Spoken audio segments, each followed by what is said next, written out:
Oh my god, it's like cushion hit my toe yesterday.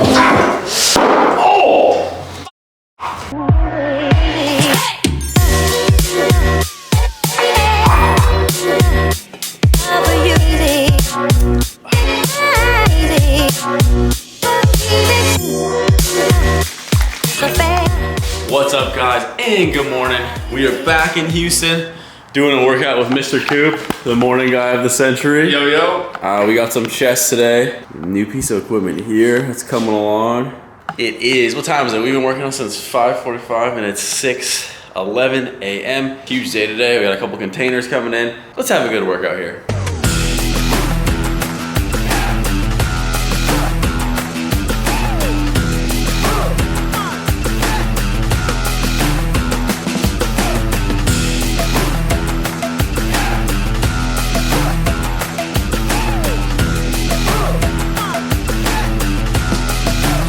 All right, me and Coop are hitting 5K.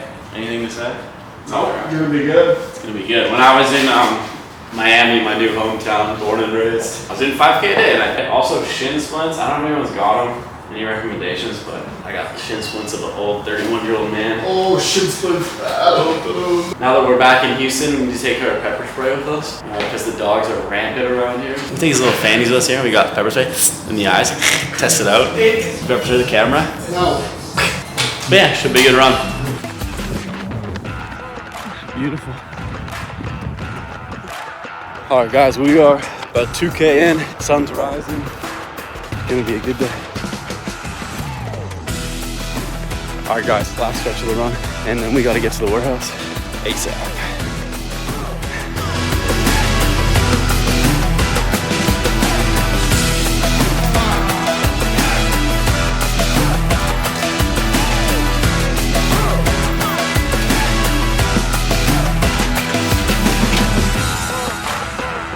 There it is, I like it. All right, guys, we are in the Better Body Houston HQ, our warehouse, distribution, and office. And we got 2 containers coming in today. That brings in the topic of today's video, which is after we purchase something and it's ready to ship from China, how we decide how we're gonna ship it to Houston or to Vancouver. Are we gonna use a 20-foot container? Are we gonna use a 40-foot container? So this topic isn't for everyone, but I think it is pretty interesting in how people actually import goods from China to wherever it's getting shipped from. Most of the time, when you're buying something, it's not really made locally in that area. There are lots of nice like USA made stuff, but you know, if you're doing like the Target shop, the H-E-B shop, whatever it is, and you're getting stuff that's more of a commodity apart from food, everything's kind of coming from overseas. So we're gonna go into that. You're gonna see the containers get unloaded. I'm gonna kind of show you my cost breakdown and how I decide if I want to ship it by air, 20-foot container, 40-foot container, and which port we want to ship it into. So stick around, it's gonna be a sick video, and we'll see you in the next few clips.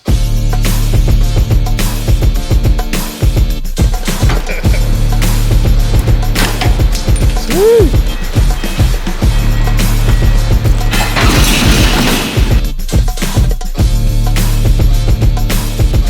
Alright, my mouth's full of protein bar, but he was almost finished. The unload here. This is a 40-foot container.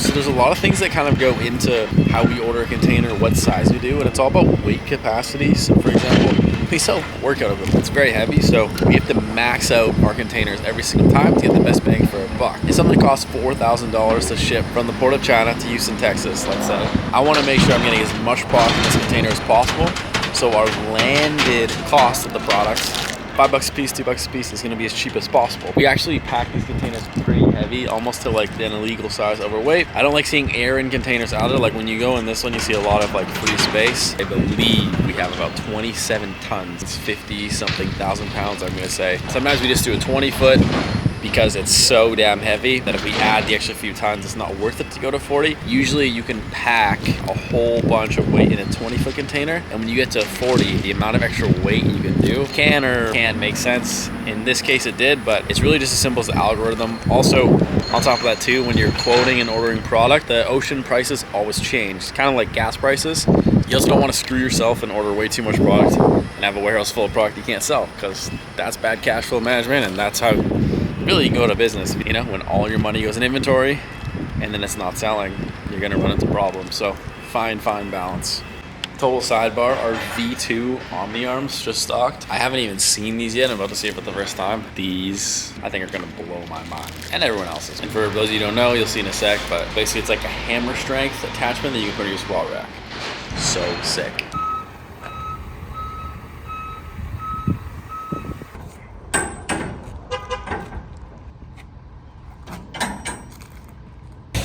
Alright guys, container number 2 finally in after some issues, but you know, we figured it out.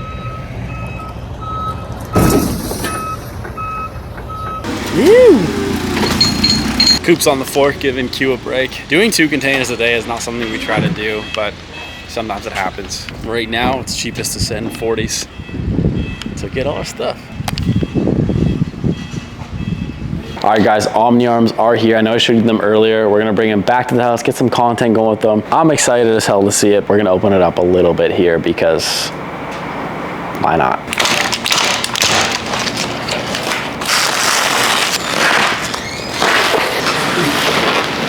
Okay, so we're gonna save the unboxing for when we do the content this weekend, but they look sick. All right guys, so there's also a whole bunch of more new prototype stuff, new stuff for styling, just an overwhelming amount of new equipment coming in. So warehouse is full, it's probably not focused, but we're gonna load it in the truck and yeah, go from there. All right guys, so that's how we went over like the 2 types of pretty much ocean containers you can get. Traditionally in the North American market, there's a 20-foot and a 40-foot. Can't zoom in on all of our stuff, but these are all like our current and active shipments going on. They're all in containers for us because, as I said outside, we're moving so much weight that there's just no point to do an LCL, which is less than a container load. And we just kind of stick to doing 20 and 40. So that being said, the kind of positives and negatives about ocean is it's going to be very cheap. So when you're shipping all your stuff, very heavy, whatever it is, it's going to be very cheap to get it from overseas to your final destination, the US, Canada, wherever you are in North America. Very similar to in the EU, UK. I just don't do a lot of it over there. With that too, there are a lot of people that do air shipments. So simple, sounds exactly what it is. You're literally flying your cargo in a plane to get to its destination. A lot of people do that in apparel, but it gets extremely expensive. For our brand itself, air is next to impossible. We wouldn't make money. We'd be losing money by hand over fist if we were doing it by air. So those are kind of your options there. If you got a really light product, again, like apparel, some small Amazon products, just stuff like that. You can do air if you're in a pinch. The transit time can be like a week or 2, where when you're at ocean, it's very cheap, but the transit time can be like, depends on the situation, how like busy certain areas are, but it can take up to 2 months. They always say 4 weeks, 1 month, but we generally budget 6 weeks, and then it can take up to 2 months to get something too. That all being said, the main driver of how to make that decision is the volume of your product and the weight of your product, and really your margin. If you have a huge margin, you can do a lot of air shipments, but at the same time, if you have that huge margin, why not get more of it by doing ocean? So simple as that. So again, we have your 20, your 40 foot containers. Sometimes there are 53s too, but traditionally you have a 20 foot and a 40 foot, and then you can do by air as well. So you're in a pinch, you got light product, you need it fast, go air. You got really heavy product, lower margins, whatever it is, you're kind of stuck doing that ocean transit shipment, and that's generally what it is and how you decide. Also, very interesting thing about shipping with ocean is a lot of these overseas carriers, you can't talk to them, you can't communicate with them. Same thing, but like you just are really left at the mercy of how long it takes the boats to get from its origin to its destination. It can be really challenging when stuff gets late. An interesting thing about this whole ocean carrier situation is it's a lot different than UPS, FedEx, and how someone would ship something from, let's say, California to Texas. You can kind of track it along the way. With these boats and stuff, they're very hard to track. There's satellite positioning tools you can use to kind of see where they are, but to predict the timing and when it's going to get to you is next to impossible. So it's also a very unique situation when I'm talking about like 4 weeks, 6 weeks, 8 weeks, whatever it is. With ocean, it's safe, but you don't really know when your product's going to come. So a very unique situation in general. All right guys, intermission between the freight stuff to go over some new equipment we got. This is a sample, it's the PEC deck. We've been building it for a few days. Well, 2 days, but it's sick, so now we get to train with it tomorrow. Coop, feedback? Oh yeah, feels great. Sick. And then we're building a bunch of stuff tomorrow that's actually in stock for y'all or you guys right now. I'm most excited for these. You can't really see. They're the Omni arms. They're gonna be sick. But yeah, I think we're gonna continue our freight conversation tomorrow because I've been up since 5, it's 8:20. It's not even that late, but I'm dying. We're done. So, see you in the morning.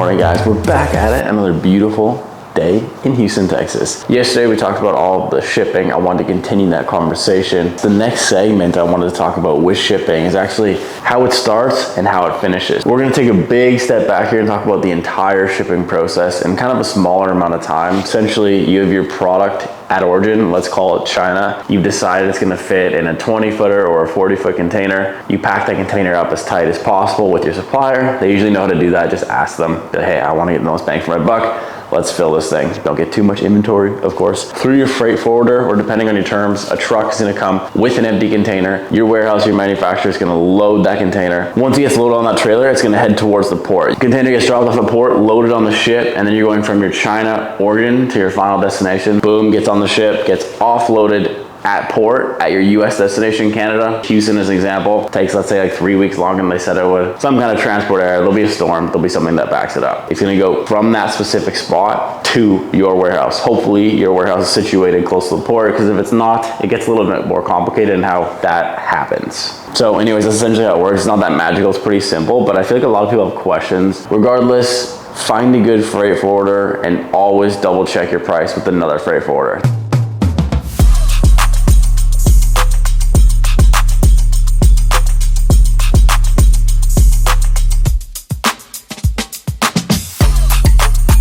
So the new pec deck / rear delt, I don't even know what it's called, but new pec deck, and it does rear delts too. So sick. Obviously it's our first sample, so lots of iterations we have to change. Overall, it's pretty sick, so we're gonna use it. Oh my God, it's like cushioning in my toe yesterday. Oh! I'm way too excited for that.